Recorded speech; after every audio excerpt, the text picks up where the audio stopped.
Hey, what's up, everybody? This is Killer B, the goddamn witch finder general. You find a witch, I'll burn their asses up. Ah, man. This is a video that I've attempted to make about, I'd say, 10 times in the past 2 weeks, probably. Um, Very disturbing. This incident happened to happen on my birthday, which is really crazy.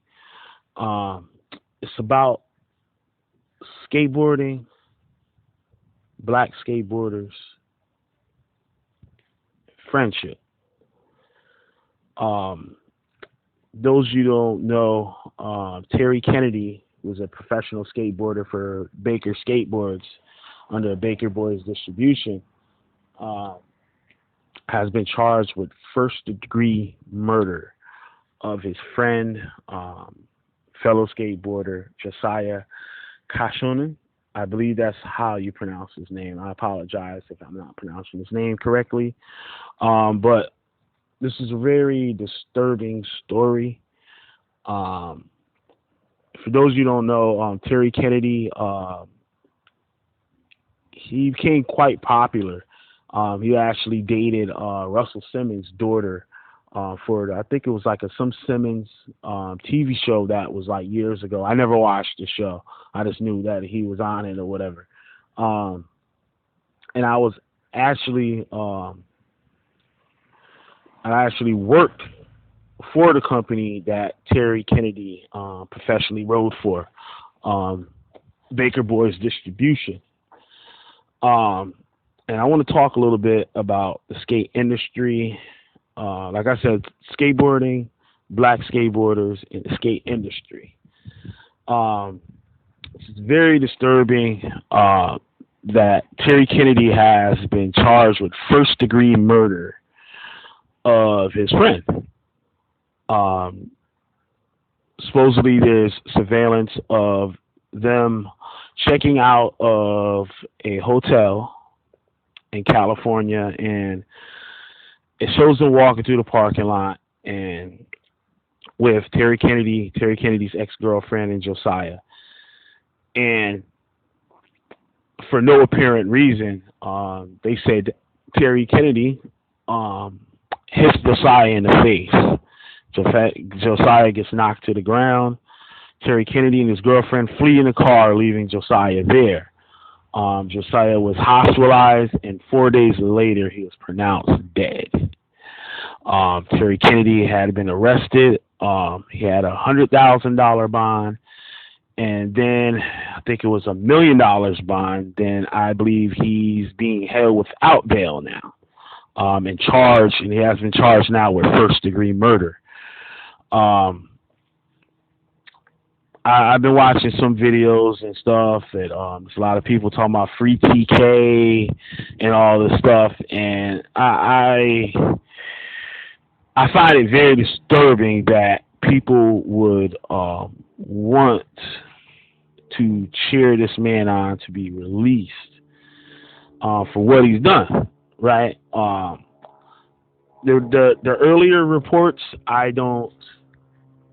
The earlier reports, I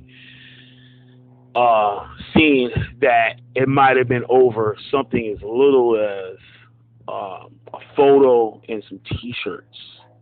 For what I saw, I don't know if this is true or not, but this is what I saw in the very early reports of this incident. That Terry Kennedy wanted Josiah to cash app him $50 for a photo, I guess, that was taken. Maybe it was a skate photo or something, and some T-shirts. If I'm wrong, somebody correct me in the comments and stuff like that. You know how it goes. And they said maybe the argument was over that, or I haven't seen the video of the incident of the fight, but I don't think it was a fight. It was just him hitting him in his face and Josiah is falling to the ground. Now, Josiah is 23 years old. Terry Kennedy is 36, right? Professional skateboarder, net worth of $4 million, which is something else that I want to speak on too. And I want to speak on exploitation and how companies will exploit the riders or would promote bad behavior. Terry Kennedy is also known as Compton Ass Terry, right? Um, I guess he lives up to it. What we see, what we see was going on here. But Terry Kennedy wrote for Baker Boys Distribution on with Baker Skateboards. I had had the chance to actually work for the company that he rode for, and actually know the owners. I actually grew up skateboarding with the owner of this distribution and skateboard company. I'm gonna tell you a little bit about him and his history and stuff too a little later on in this video. I'm not gonna try to make this video too long for you guys, but I'm gonna share with you guys some real stuff here, some real spill. So, Terry Kennedy being held on. I think it's no bond. I heard at one time that was $1 million, but I heard he's being held without bond and stuff now. Charged with first-degree murder, and on his arrest, he has been told that 9 times he has threatened police officials, saying that we kill police. Don't you know that we kill cops? We kill y'all. And there was another incident, I guess, in California where a police officer was killed, and he was referring to that, and I guess his affiliation with maybe that neighborhood or whatever. Pretty ignorant ass shit for somebody that kills their friend, somebody that he considered a friend, that Josiah considered a friend, and now he's in prison saying these things. And it's wrongdoing, whether he did it knowing that this man was going to die, or he did it just to be a bully, just to show his, I guess you could say, manlyhood or whatever you want to call it. And his image has been promoted as being such. Those of you that skateboard know of the Baker 3 video. You guys can check that out on YouTube, where you see Terry Kennedy, Antoine Dixon and stuff fighting on an airplane, right? Or somebody said who they claim was racist or whatever. I don't care what the guy said or whatever. There's no reason to hit somebody on an airplane unless you're being attacked, right? And it was put in the video. There's other instances with some of their other riders, Antoine Dixon. And it seems that a lot of their black skaters have that image. There's one black skater by them. What's his name, man? His name skipped my mind. He's a really good kid. Really good kid. Oh, man, I can't think of his name right now. It'll come to me later. I'm sorry. Just waking up. But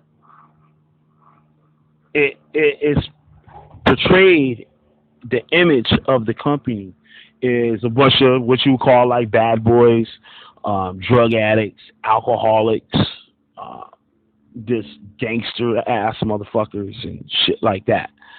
And it's been promoted that way. And it's surprising that, like, I never realized that this man was worth this much. Terry Kennedy was worth $4 million. $4 million. And he's one of the first skateboarders I've seen to actually flaunt his wealth for working with the company.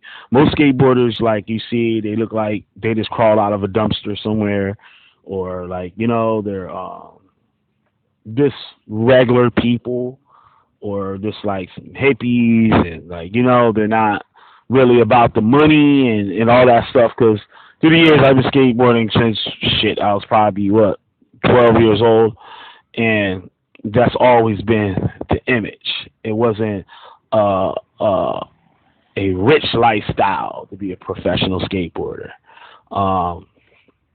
And what this company has done. I actually was part of a skate demo by the company. It was like like an East Coast tour. And they came through to Connecticut and stuff. We organized the event and stuff for them to come there. And a lot of that stuff was displayed. Stealing and leaving all their trash in the parking lot and all types of crazy stuff. I was actually on the cover of a Thrasher article for the tour. It was taken off. it was surprisingly taken down. I got a screenshot of it. I posted it on my Facebook and Twitter not too long ago. It has me on the cover of the thing. And because of the incident that happened there. And the owner, which I knew, and his history in this state. And some bad things went down. I was going to put it like that. I'll tell that story on another time. Some pretty stupid and bad things went down. And they were surprised at the result of it. It ended up with me and my other associate getting canned from the company. Terry Kennedy has been promoted as this gangster ass dude, along with Antoine Dixon.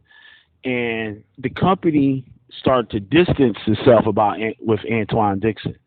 I'm rambling. I'm just waking up and stuff like that. But just hear me out. There's a lot of jewels and stuff when I'm saying. It's going to be all scattered and I might repeat myself and stuff. Like I said, I haven't had no coffee or nothing. So, if you look at their board graphics, you go to Baker Skateboards, Baker Boys Distribution, and you look at their products. A lot of their products is, I would say, some black exploitation, a lot of drug use, alcoholism, this dirty, grimy as you can be. That's the image. Skateboarding has a company for every image you could think about. The artsy guy, they have a company for that. They got people that are into, that are nerds. They got a company for that. They got a company for any walk of life. They have a company. And kids, they attach themselves with their personal lifestyle to those companies that match their lifestyle or the lifestyle that they want to be part of. Skateboarding is marketed towards the 14-year-old child. Your kid that's 14 years old, he's trying to find himself. He's very influenced and stuff by just about anything. So it was funny. Just before I heard this news, I watched a video with Terry Kennedy in a store, in a skate shop, I believe it was, and somebody was shoplifting. And the owner, I guess, is like, hey, or whatever, and Terry Kennedy wants to fight this guy in the store. He balls his fist up, starts flexing in front of the guy. The guy ends up leaving the store without getting beat up or whatever.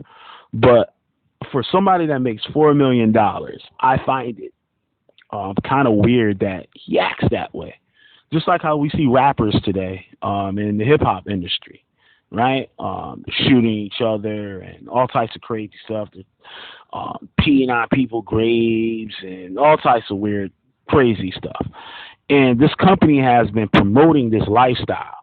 And when their riders get to a point where it could harm the company financially, they back away from the person.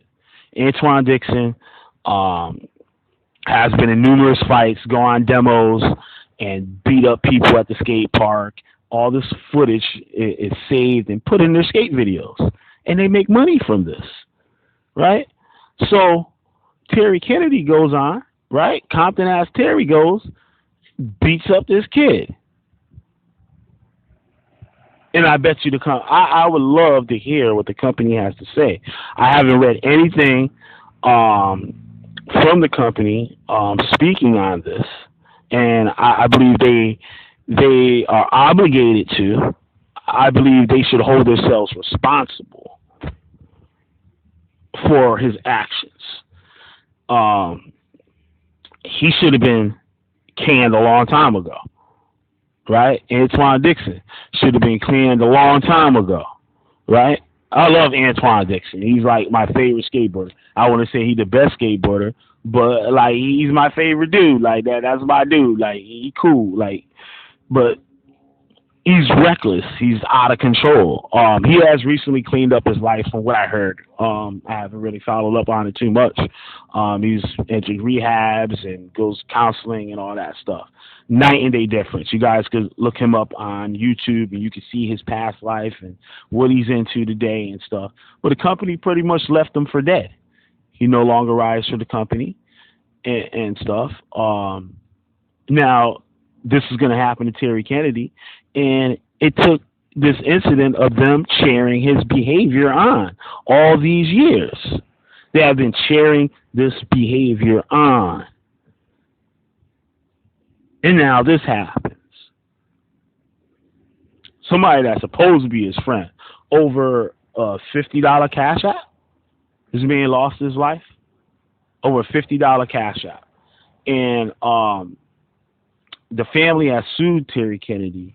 They have a lawsuit, I guess, pending for $50,000, which I don't believe is nowhere near enough. Nowhere near enough. They should get everything that Terry Kennedy got. Everything. He was also part owner of Fly Society, so you guys into the streetwear. Fly Society. Supra. I don't know if he still has a shoe for Supra. I'm actually wearing Supras now. It's a footwear company that's also owned by this guy that I'm going to speak on in a little bit that I grew up with. Actually, let's talk about him now. Jim Greco. Jim Greco, a Connecticut skateboarder, amazing skateboarder. I've seen him skate since he was probably 12 years old, or really, really young. He was a lot younger not a lot younger, but he was younger than me. And there was an incident back in the 90s that the skateboarding industry has not addressed, of him being charged with a hate crime. There was an incident. There was a young kid, about 14, I believe. He had his white girlfriend, and they were going to a pizza restaurant out here in West Haven, Connecticut, where Jim Greco lived. He's from West Haven. And Jim Greco was outside. I guess they're probably all drunk and shit, fucked up. And he's known for having a big mouth, talking shit, and everybody wanted to beat him up. Like, he was just a little kid that was just crazy. Like, you know what I mean? He would talk a lot of shit and stuff. Ashley probably could have, damn, I wish I did this live. I would have my buddy on here. I remember he threatened to whip his ass in the car one day. But shout out to Tim Powell, man. Shout out to Tim Powell. And Nick Schofield and stuff, right? He did my boy Nick Schofield dirty. My boy would be in his position today. But that's all another story. But anyway, back to this hate crime thing. He tells the kid that he shouldn't be going there. He shouldn't be coming to this pizza restaurant. This pizza restaurant is for Italians. And he's black, and he needs to go back to his own neighborhood. Right? And a fight breaks out. The little kid, the 14-year-old kid, which is much younger than Jim Greco at the time, beats up Jim Greco and stuff, whatever I heard. And there was a hate crime charge put on Jim Greco. There's really zero history on this stuff. Like, I've searched the internet. I found one thing on a lawyer's website that spoke on the incident. But the incident was also on the Phil Donahue show. I've yet to find that episode. I've been looking for it, but it was mentioned on the Phil Donahue show. If I could find it, I'll definitely do a show on it. There's a Facebook group, Black Skateboarders Facebook group. I think that's the exact name of it. If not, I'm mistaken and stuff. Shout out to that guy and stuff that does that group. It's an awesome group and stuff. We post on there and stuff now and then. We had a long conversation and stuff on racism and stuff and the skateboard industry. Jim Greco gets sponsored by Birdhouse Skateboard, which is owned by Tony Hawk. Tony Hawk, Rodney Mullen, Jeremy Klein. He got put on hookups, right after that incident. And there's no way they didn't know about that incident, right? And It's been covered up. Like I haven't seen any like the court records of the result of it. I think there was 2 or 3 people charged with him. Um, but fast forward, him, some more people I grew up skateboarding. Some are good friends and stuff. I'll say about 5 of them went out to California. Some became pros. Um, Most of them became meth heads and stuff. Um, and a lot of them were back here in Connecticut. But there were some that were really good and made a decent career. They got their life that they wanted, right? They're not up there. They're like old men like me now. But Brian Gaberman, Tony De Silva, those 2 guys are great and awesome skateboarders. Tim Upson, another awesome skateboarder, is really cool. Jim Greco was seen to be the only one that stayed out there and actually made something of himself out there. He has one of the biggest skateboard distributions in skateboarding right now, if not the biggest, probably, or most popular at the moment. And he did the whole thing on drugs. 2 owners, you just look at them. They look like 70-year-old men and shit. But the role that they played was, I understand it. It was the culture of skateboarding. It was a spinoff, I guess, of our earlier skateboarding culture. You know, the whole blind skateboarders, world industry thing. And I want to speak on that too. I got another channel that I'm going to be doing that's going to be strictly skateboarding. I'm going to address a lot of this stuff. I would say it was a spinoff of that, of the crazy Jackass. You know, I've skated with Bam Margera way before Jackass and any of that stuff. When we were kids, I had a chance to skate with Bam Margera. And all that stuff, it came into this, and this company was created, and it's based off a bunch of drug addicts, basically, and it was promoted. And like I said, kids love this company. They got some of the best skateboarders out there. Not this Olympic shit you see on the Olympics, not this do tour stuff. These skateboarders are, I would say, the elite in as far as the craft of skateboarding. You will find in this company. And I find that it's sad. And the graphics of the boards, if I'm not mistaken, it was Antoine Dixon's board. It might have been Terry Kennedy's. But there was a graphic of like a bucket of chicken, like a KFC box, a KFC bucket. And inside of it was a bunch of cut off pig heads with policeman hats on, right? I'm not sure. It might have been Antoine Dixon's board, and not Terry Kennedy's. But it shows the same thing, how this stuff was promoted. Not, people don't like cops and stuff. I understand that. Graphics, people should have the right to put whatever they want on a skateboard, or for art purposes. Our artists shouldn't be censored, but the marketing and how that it influenced children. Art is one thing, but when that art as drive children to act a certain way, I hope this thing didn't go off. Is this thing still recording? Still recording? Yep. All right, cool. They should have some type of responsibility, right? I know skateboarding and stuff, we're not about censorship and stuff like that, but you should be held accountable. You should be men enough to be held accountable for what you promote. And once again, you get at when these guys came out and really got big, that was a time too when Nike came out, Nike skate shoes and stuff came out, and a lot of black kids, I say from like urban areas, started to skateboard, and the whole wall of skateboarding being a white boy thing and stuff started to crumble. And these kids looked up to these two guys, Antoine Dixon and Terry Kennedy. And guess what? They want to portray their lifestyle. And a lot of them, their peers in their community live that lifestyle. So now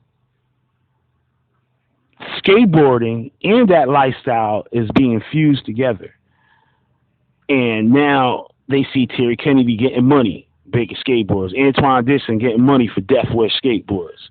And I'm going to be like Antoine. I'm going to be like Terry, Compton ass Terry, TK, or whatever, right? And I'm going to be punching people in the face. If a security guard tell me to get up out of this spot and stuff, I'm going to punch him in his face. I'm going to hit him in the face with my board. And we've been known to do shit like that. I've been known to do shit like that in my youth. We used to do some of the craziest, stupidest shit imaginable. And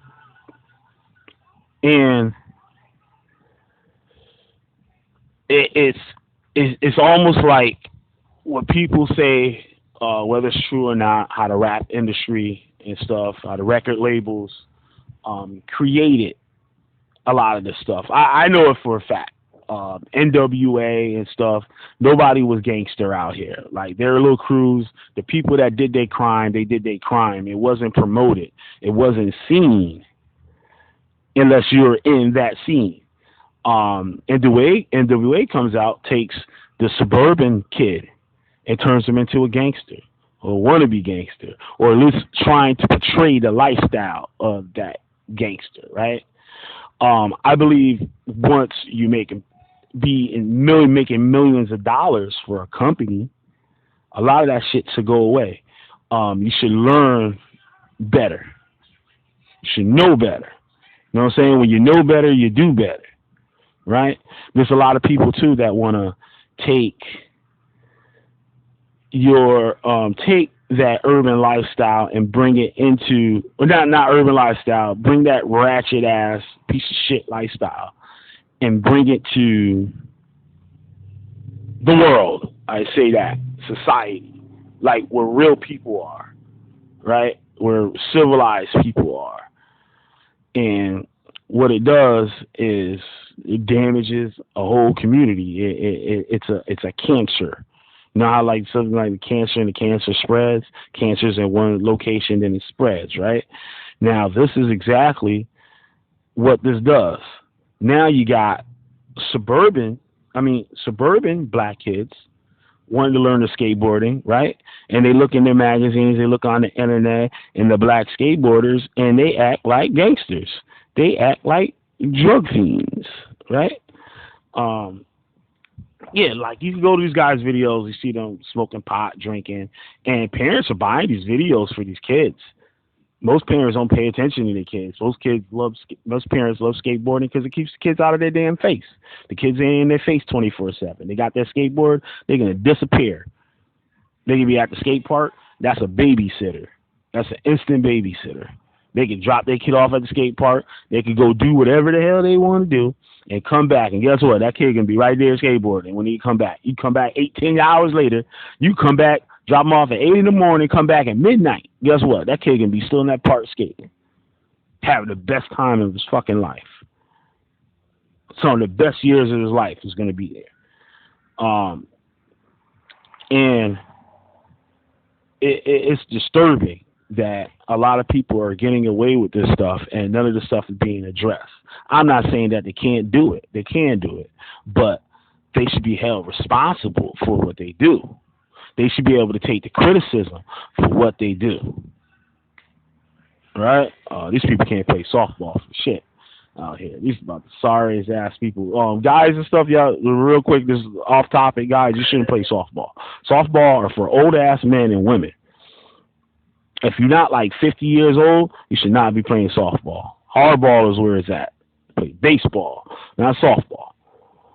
And white guys softball, they lob the ball all slow and girly, but the girls pitch and stuff like they ain't the goddamn major leagues. I don't get it. But anyway, back to this video. um, it's man, Terry Kennedy. For somebody that makes $4 million, you're punching people in the face over $50, over $50. You punching somebody in the face, and now let's get on to the friendship thing. Josiah, right? Josiah, how we looked up to Terry Kennedy. You could hit him up, hit him off sponsorships and stuff like that. You know, kids network and stuff. And skateboarding is usually like when you're skating, all that stuff's out the door. But when it slows down, that's when a lot of the fuckery comes out. You know, skateboarding has always been open to all types of people. Um, Little, small, you can have the little 12-year-old kid. I could be skating out here, and a 12-year-old kid roll up to skate, and we skating like I'm 12 and like he my age and shit. Like, you know what I mean? We talk and like, you know what I mean? We skating, we like, yeah, like, you know what I mean? You do the trick. He might show me how to do a certain trick. I might show him how to do a certain trick. It's like it's a community. It has no boundaries. Like, oh, you're too old, you're too young, you're black, you're white, you're rich, you're poor. None of that stuff exists. Skateboarding is something that would bring a kid that lives in a mansion, right, and go hang out with his friend that lives in the projects, and vice versa, right? And the parents would embrace either of them because they see like they're good friends and they see what they're doing is like super positive. Now, outside things could get in the way, you know, drugs, fucking kids tripping on mushrooms and acid, LSD and shit, fucking smoking weed and stuff like that. That shit gonna happen in skateboarding. Drinking and stuff. Like when I grew up, the company I looked up, the Alva Skateboards. I know y'all seen probably what's the name of that movie about Tony Alva. But Alva Skateboards was like a dope ass company, and I embraced Alva because they had some black skaters riding for them. So right, but I see in their ads the black skater got a beer can in his hand. Like I didn't want to drink beer and shit. Like I hated the taste of beer. I didn't start drinking until like I was 24 years old. But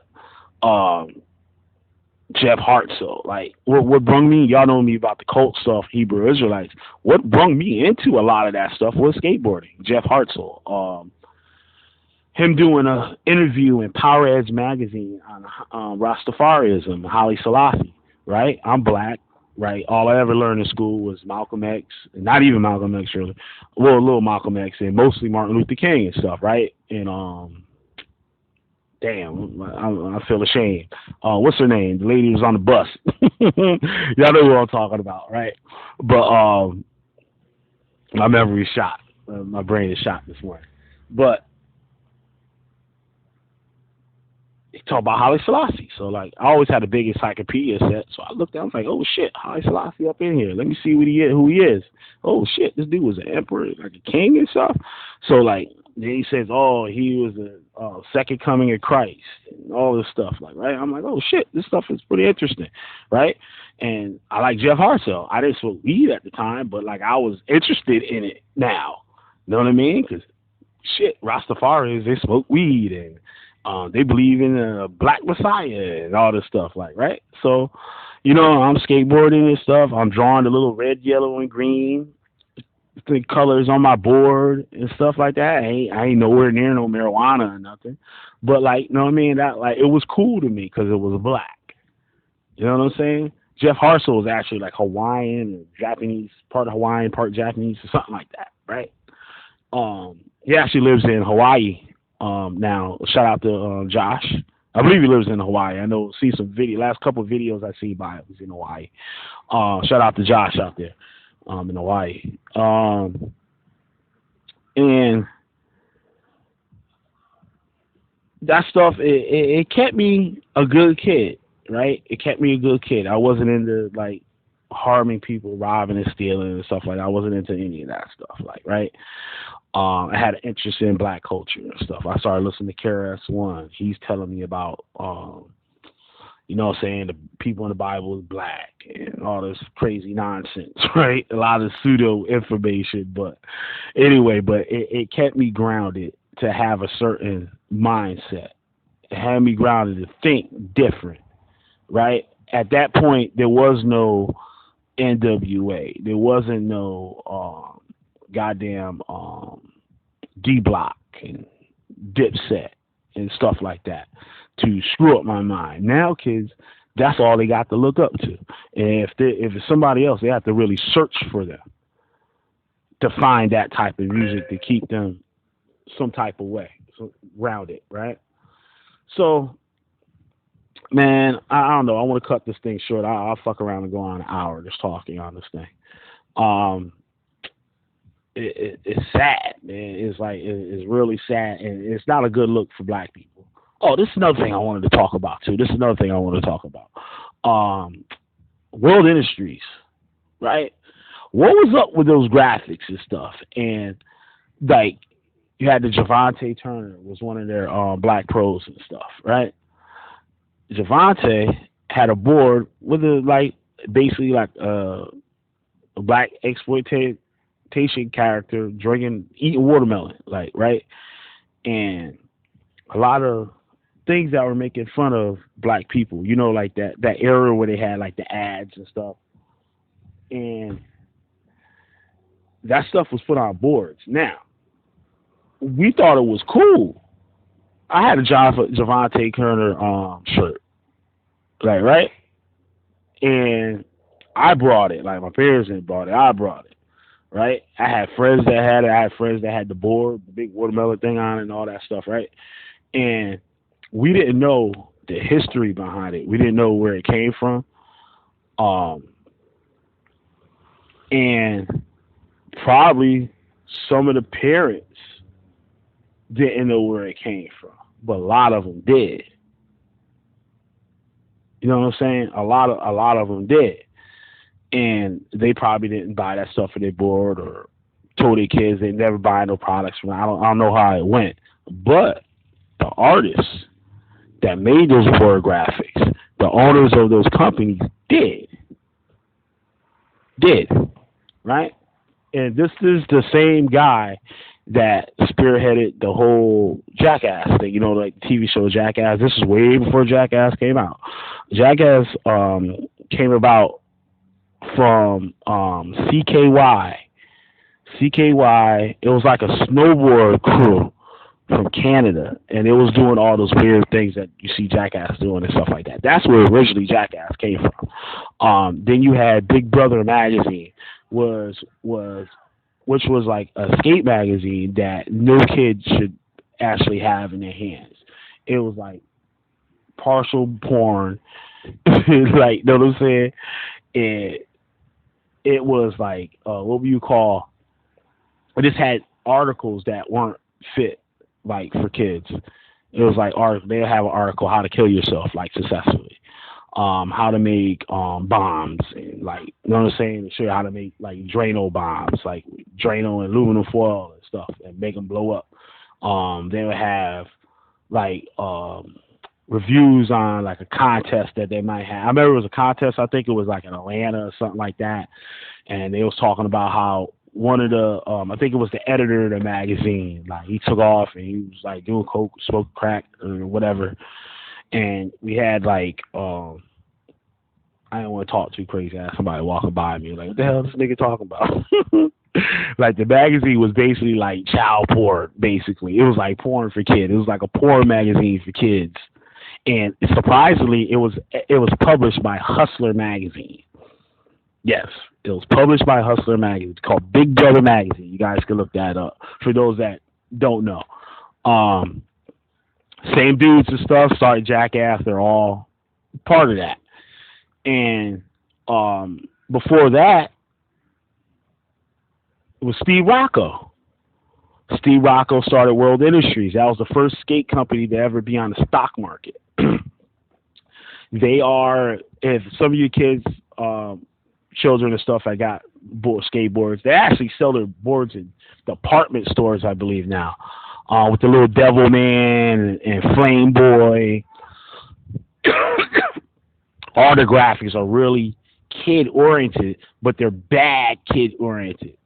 Like, you know what I mean? They would have um the thing do with situations that weren't really kid friendly, but it would the art was done in such a way that it would attract a child. So it would subliminally steer a child's mind a certain way.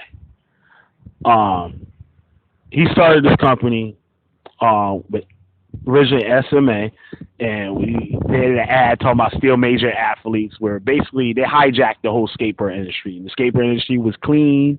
They had their bad boys and stuff like that, but the company images were clean.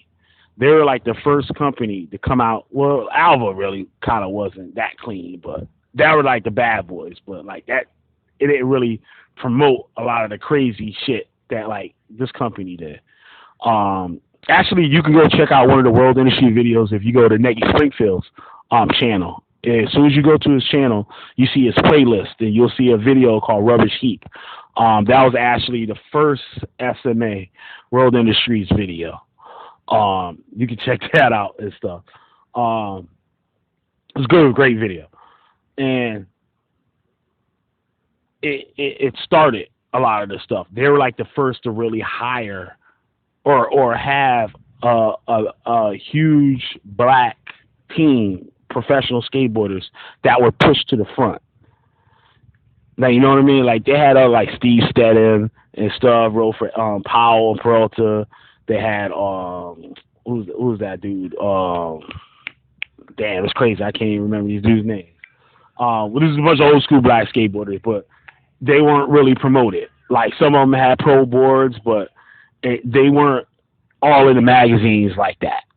You know what I mean? They were pro, but you might catch one photo of their ass in Thrasher or Transworld magazine like once a year, right? But when World of History comes out, they had Ron Chapman. They had you know what I mean? Who else? Who else is on that motherfucker? Ron Chapman, and then like they had it was a wave of black skateboarders, and they were pushed to the front. You know, they made a whole bunch of sub companies and stuff like that that fit certain lifestyles and shit. And the black skateboarders were pushed in front, which actually put a lot of black skateboarders on the map, and actually put a lot of urban skateboarding on the map. That what was good about it. It showed exposure to black skateboarders in different parts of the country, especially East Coast. Chris Pastris, right, the owner of Stereo Skateboards and stuff, right? I actually knew his elementary school teacher. And what we looked at it was something cool because it promoted black skateboarders. We got to see black skateboarders. But then it was mocking us at the same time. And I want to know some of you guys' views. I know some skateboarders are going to watch this. I want to know your guys' views on, was that something right? Was it just art, or was it something behind it? Was there something really behind it that was like mocking me, or this, you know, like, was there agenda like behind it? But I'm gonna close this thing up. Let me know in your comments. I'm gonna announce a new channel that I'm doing soon. And hopefully I get some more skateboarders and stuff. We do some live streams, some videos and stuff out here, some of the kids and stuff. And I'm gonna try to make it positive, like really positive for kids.